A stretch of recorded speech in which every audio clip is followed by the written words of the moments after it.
Here's a great question.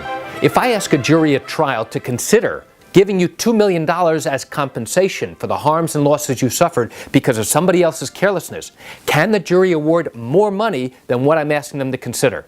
Would you like to learn the answer? Come join me as I share with you this great information. Hi, I'm Gerry Oginski. I'm a New York medical malpractice and personal injury lawyer practicing law here in the state of New York.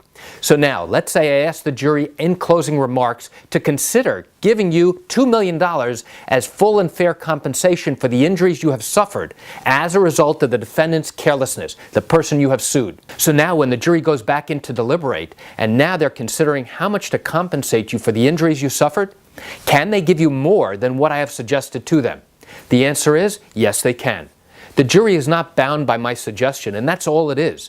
It's not even a guideline. It's simply a suggestion to them of what I believe your injuries are truly worth. I may give the jury a framework in which to consider the value of your injuries, and now the jury can go back in and make any decision they want about whether to give you more than what I'm asking for, whether to give you less, whether to give you nothing, or whether to give you exactly what I've been asking for.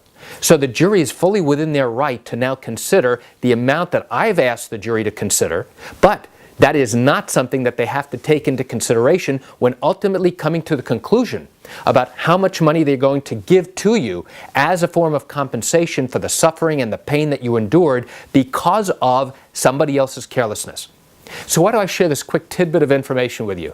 I share it with you to give you an insight and an understanding into what goes on in the trial process in a car accident case, or even in a medical malpractice case, or in a wrongful death case here in the state of New York.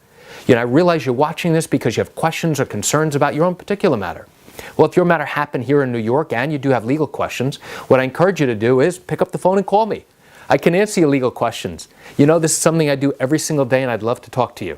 You can reach me at 516-487-8207 or by email at Gerry, G-E-R-R-Y, at oginski-law.com. That's it for today's quick video. I'm Gerry Oginski. Have a wonderful day.